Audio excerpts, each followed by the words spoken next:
Ladies and gentlemen, welcome back to the channel, and what in the world is going on with the COD franchise right now? For nearly 2 months there, it was non-stop chaos, right? Every single day there was something new, like Activision broke the servers, the Squid Game event's not working properly, there's a paid rewards track, and they rehashed voice lines for the skin in the paid rewards track. We got our skill-based matchmaking data sent out to us. Like, every day there was something new, something crazy going on in the COD community.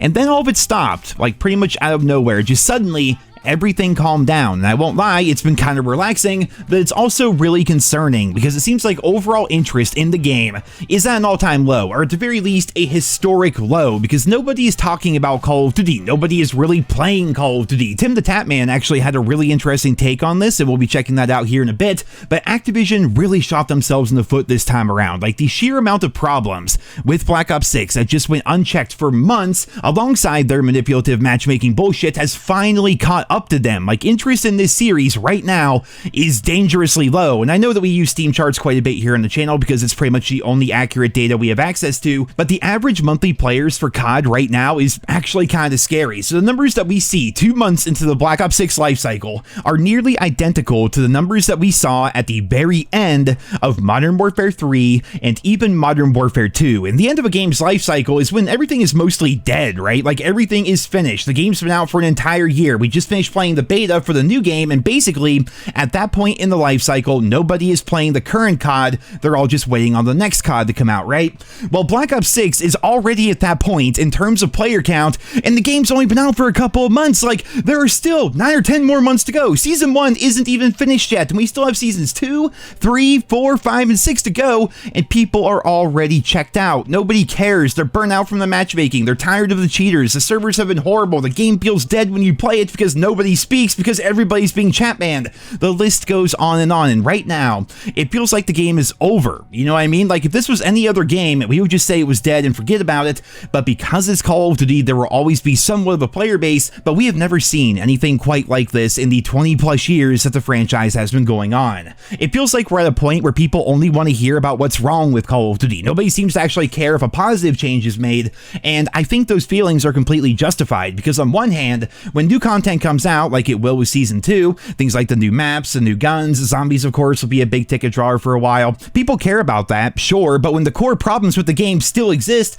then these updates are nothing more than band-aids, pretty much. Like, I saw this clip the other day from TimTheTatman talking about his experience with a game like Marvel Rivals as compared to a game like COD, and keep in mind, Tim literally had a skin in the COD shop. Obviously that went away, there's a whole story there, but he had a skin in the COD shop. He's been in official Call of Duty commercials and everything, and even he's roasting them. So let's just go ahead and take a listen to this clip right here. Like, Marvel Rivals and the whole experience, right? The way the game plays, the way it feels, the way it launched, how it's free, the costumes they're making, the MVP screens. It feels like I'm at a Michelin star restaurant that is just so, everything's dialed in. The service is fantastic. The food is incredible. Of course, I'm comparing this to food. But like, Call of Duty to me right now kind of feels like, listen, we've all been to one of these restaurants, bro. It's like an Applebee's chain that is almost shut down and no one cares anymore. Does that make sense? With Marvel Rivals, I feel like I am at a 5-star experience, okay? And then, like, Call of Duty right now with, like, I'm just comparing the two. It feels like I would have stepped into like a restaurant that's about to close and everyone's angry and no one really cares anymore. I think Tim is completely right here. Call of Duty just feels completely stale right now. Everybody is mad, and it may just be a vocal minority, but every day we see the Steam numbers going further and further down. So we may finally be reaching the point where Activision will have to do something drastic if they want the series to keep going strong. You guys may have heard the rumors recently that gaming companies are all secretly praying that Grand Theft Auto 6 releases for $80 or $100, with the idea being, if Grand Theft Auto can break that seal and set that precedent, then big companies and franchises like Call of Duty and Madden and 2K and all the other games out there will be able to follow suit, because it'll just be the new industry standard. Well, right now, Call of Duty is absolutely bleeding players. The biggest game possibly in the history of the world is coming out this year, and Call of Duty's plan to counteract that is to release a DLC of an already dying game. Call of Duty 2025 will be exactly like Modern Warfare 3 3, if you guys trust the leaks and rumors and all the stuff we've been covering over the course of the past couple of months.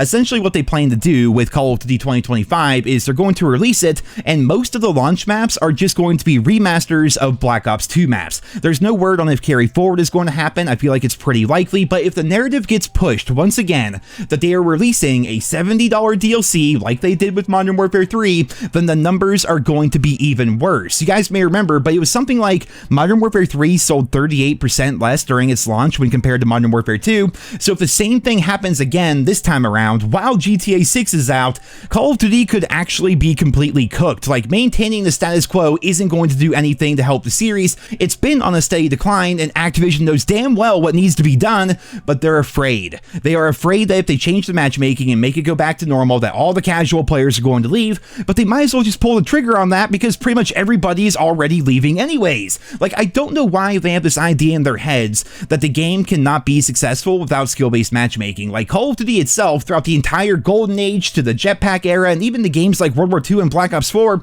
they did just fine. In fact, they probably sold better than a lot of the current games that have been coming out lately, and they probably had better player retention numbers to boot. The games felt incredible, matchmaking was genuine, lobbies felt varied, and I can only speak for myself here, but I put in 3 to 4 times as much playtime in those games as compared to what I do right now. Back in the golden era of Call of Duty, I was putting in like 30 plus days of playtime into each COD easily. Sometimes it'd be like closer to 40 or 50 days of playtime. Once my channel started taking off, I started pulling back a little bit because I was more busy doing videos and things like that, but I was still putting in like 20 plus days of playtime into each and every COD. But ever since Modern Warfare 2019, when they decided to just give us the big fuck you to loyal fans and start punishing them for getting better at the game, I haven't even put 10 days of playtime into a single COD title. I usually cap out around 4 or 5 days played each year now, and that begs the question, how in the world can skill-based matchmaking be good for audience retention? Like, it's just me I can speak for here, but I used to put in 20, 30, 40 days of playtime into every COD no matter what.